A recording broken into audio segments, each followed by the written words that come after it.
Goa Organics వారి skin care, hair care, wellness products కోసం AP, తెలంగాణలో డిస్ట్రిబ్యూటర్లు కావాలను వివరాలకు స్క్రీన్ పైన ఉన్న నెంబర్కి కాల్ చేయండి. ప్రస్తుతం మనము కడప. ఒక్కసారి కాంగ్రెస్ పార్టీ గురించి మనం చెప్పుకుంటే గతమెంతో ఘనం.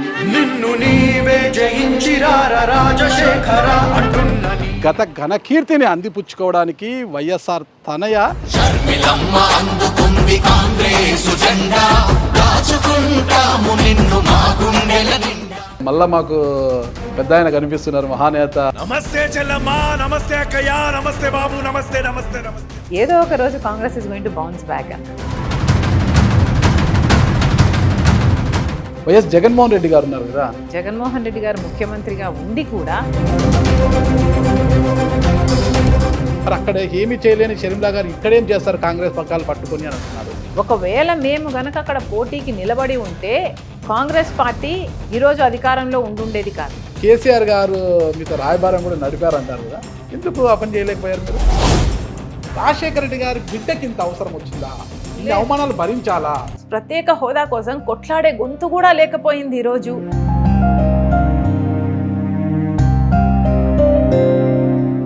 ఆమె ఎలా వారసురాలు అవుతుందని అంటున్నారు కదా వైఎస్ఆర్ కాంగ్రెస్ పార్టీ కొంతమంది. జగన్మోహన్ రెడ్డి గారే అమ్మకు చెప్పిన మాట, నేను ఎంపీ చేస్తాను పాపను అని.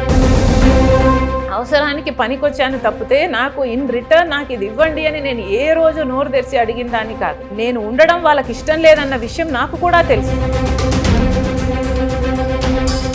అంటే నేను ఎన్నికల్లో పోటీ చేయనని మీరు అధిష్టానానికి గట్టిగా చెప్పారు, అధిష్టానం కూడా అందుకు ఓకే అనింది. కానీ చివరి నిమిషంలో మీరు కడప పార్లమెంట్ అభ్యర్థిగా బరిలోకి దిగాల్సి వచ్చింది, కారణం ఏంటి అని? ఒకవేళ అవినాష్ రెడ్డి గారు ఇక్కడ కడప లోక్సభ ఎంపీకి పోటీగా లేకపోతే నేను ఇక్కడ పోటీ చేయాల్సిన అవసరమే లేదు. మీ టార్గెట్ అవినాష్ రెడ్డి గారు అన్నా, నేను నిలబడిందే అందుకోసము, వివేకానంద రెడ్డి గారి కోసము. ఒకవేళ అవినాష్ రెడ్డి గారికి గెలిస్తే న్యాయం అటువైపు ఉంది అని ఒప్పుకుంటారా? నేను గెలుస్తున్నాను, ఐఎమ్ విన్నింగ్. జగన్మోహన్ రెడ్డి గారు మాట్లాడకపోయినా ఆయన చుట్టూ ఉండే పరివారం మాత్రం చాలా గట్టిగా టార్గెటెడ్గా మాట్లాడుతున్నారు. మిమ్మల్ని ఎలా అనిపిస్తుంది? రాజశేఖర రెడ్డి గారిని ఎవరైతే తిట్టారో, అసెంబ్లీలో సైతం విజయమ్మ గారి చేత కంటి తడి పెట్టించారో ఆ బొత్స గారు ఈరోజు మంత్రి. రాజశేఖర రెడ్డి గారి ఆశయాల కోసమే జగన్మోహన్ రెడ్డి గారు ఉన్నారా, షర్మిలా గారు ఉన్నారా అంటే ఏం చెప్తారు? మా నాన్న మనసు నేను చాలా దగ్గరగా చూసిన దాన్ని. ప్రజల కోసం నీ గుండె కొట్టుకోకపోతే నీ గుండె కొట్టుకోవడం ఎందుకు? నన్ను ఎంతగా దూషించారు, ఎంతగా అవమానించారు. ఆఖరికి రాజశేఖర రెడ్డి గారి బిడ్డనే కాదు నేను అని విజయమ్మను కూడా అవమానించారు. మరి వారి అమ్మ విజయమ్మ గారు ఎటువైపు ఉన్నారు? బిడ్డ వైపు ఉన్నారా, కొడుకు వైపు ఉన్నారా? మీకు రైటా ఇష్టమా, లెఫ్టా ఇష్టమా? ఇటీవల ఒక ఇంటర్వ్యూలో జగన్మోహన్ రెడ్డి గారు ఒక విషయం చెప్పారు మేడం, షర్మిలమ్మ గారిని మిస్ అవుతున్నారంటే షర్మిలమ్మ గారిని నేను మిస్ అవుతున్నాను అనేది ఇప్పుడు అది ట్రోల్ కూడా అవుతుంది. అలాగే మీరు కూడా అన్నాను మిస్ అవుతున్నట్లుగా ఏమైనా అనిపిస్తుందా? He is my blood brother, I definitely miss him.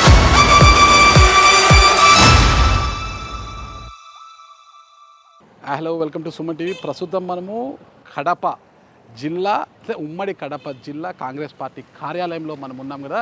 ఇక్కడ చూడొచ్చు వైఎస్ఆర్ నాటి దివంగత ముఖ్యమంత్రి వైఎస్ఆర్ యొక్క విగ్రహం. ఆ విగ్రహం పక్కనే వైఎస్ఆర్ గారి గారాల పట్టి ఆయన తనయ వైఎస్ షర్మిలా గారి యొక్క ఫ్లెక్సీలు కూడా ఉంది. ఒక్కసారి కాంగ్రెస్ పార్టీ గురించి మనం చెప్పుకుంటే గతమెంతో ఘనం, వర్తమానం ఒడిదుడుకుల పైన మనం చెప్పుకోవచ్చు. అయితే గత ఘనకీర్తిని అందిపుచ్చుకోవడానికి వైఎస్ఆర్ తనయ షర్మిలా గారు నడుం బిగించి ముందుకు సాగారు. ఏపీసీసీ అధ్యక్షురాలుగా బాధ్యతలు చేపట్టి ముందుకు కదిలిన ఆమె పయనములో ఎలాంటి ఒడిదుడుకులు ఉన్నాయి, ఎలాంటి తీరుతెన్నులు, వీటన్నిటిని గురించి కూడా వైఎస్ షర్మిలా గారితో మనం అడిగి తెలుసుకుంటాం. ప్రస్తుతము ఇదే డిసిసి కార్యాలయంలో షర్మిలా గారు ఉన్నారు.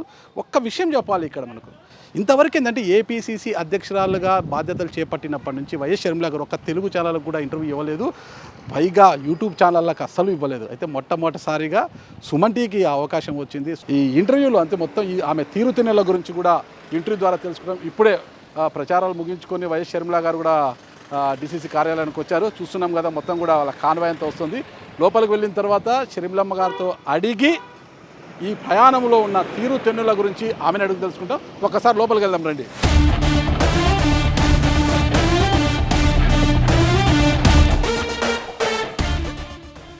సన్నబన్నట్లున్నారు బాగా ఎండకి. మళ్ళీ మాకు పెద్ద ఆయన కనిపిస్తున్నారు, మహానేత దివంగత వైఎస్ రాజశేఖర రెడ్డి గారు కనిపిస్తున్నారు కాంగ్రెస్ పార్టీలో. ఎందుకంటే కాంగ్రెస్ పార్టీని రాజశేఖర రెడ్డి గారిని వేరువేరుగా చూడలేమన్నమాట. రెండు అవిభాజ్య కవలలు అంటారు కదా, అలాంటిది. అలా ఆయన అంటే రాష్ట్ర విభజన, ఆ తర్వాత అంటే రాజశేఖర రెడ్డి గారి మరణం ఒకవైపు, రాష్ట్ర విభజన అనేది కాంగ్రెస్ పార్టీకి ఒక పెద్ద శాపంలా మారిపోయింది. అంటే ఎవరు కాపాడలేరు ఇక పార్టీని అన్న తరుణంలో మీరు పగ్గాలు చేపట్టారు. అంటే నాన్నగారి యొక్క చరిష్మ మళ్ళీ కనిపిస్తోంది. ఎలా ఉంది, మీకు ఎలా అనిపిస్తుంది మేడం రాష్ట్రంలో తిరుగుతుంటే? అసలుకి హిస్టరీ రిపీట్స్ ఇట్ సెల్ఫ్ అన్న.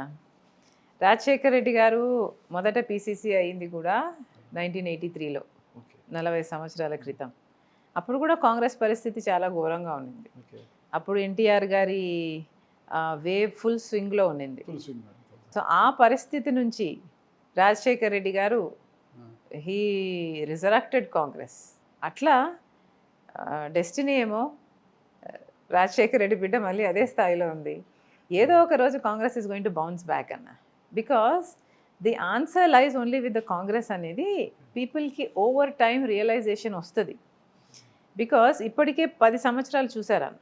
10 సంవత్సరాలు అయింది మన రాష్ట్రం ఏర్పడి.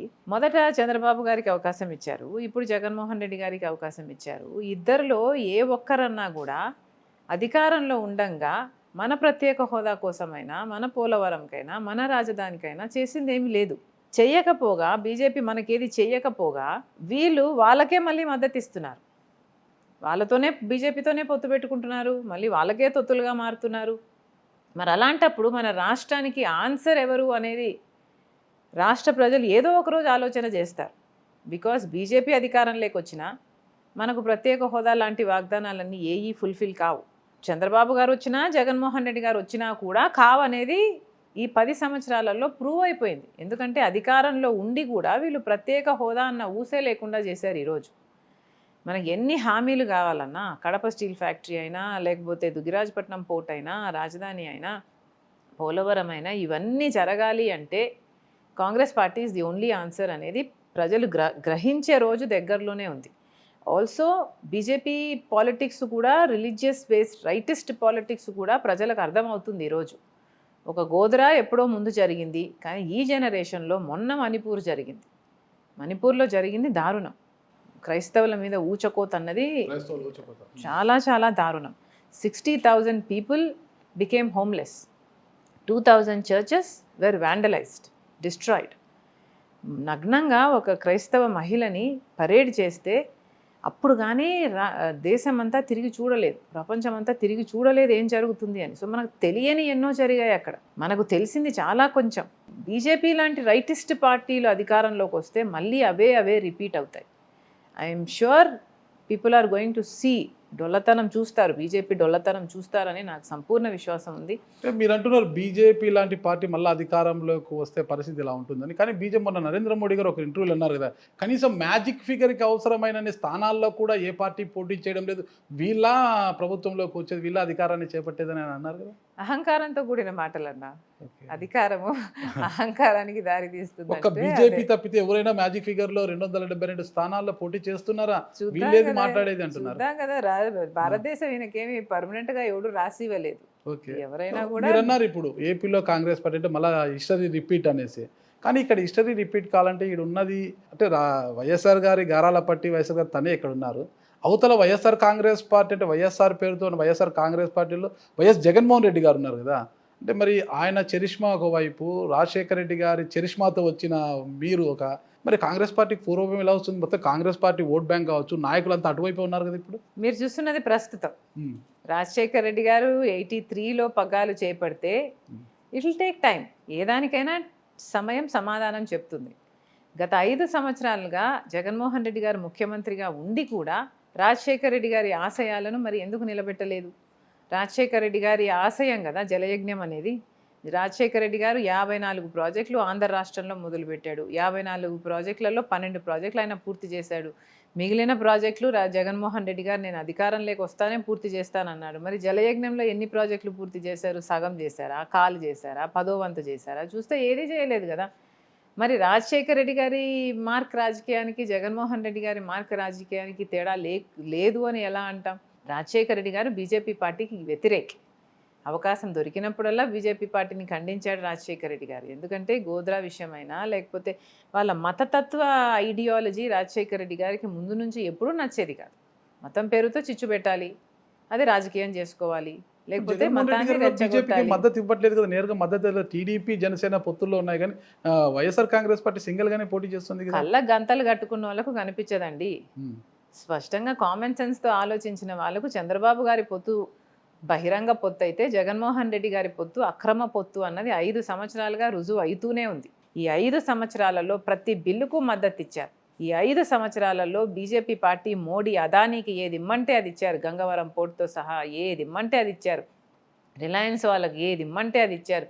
అసలు వాళ్ళు అడగడమే తరువాయి అన్నట్టుగా బీజేపీ పార్టీతో వ్యవహరించారు జగన్మోహన్ రెడ్డి గారు. అసలు బీజేపీ నాయకులన్నా ఇంకా బీజేపీ పార్టీలో ఉన్నారో లేదో కానీ జగన్మోహన్ రెడ్డి గారు మాత్రం బీజేపీలోనే ఉన్నారు అన్న విధంగా వ్యవహరించారు గత 5 సంవత్సరాలు. సుమన్ టీవీలో మీ పర్సనల్ అండ్ బిజినెస్ ప్రమోషన్స్ కోసం కింది నెంబర్కి కాంటాక్ట్ చేయండి.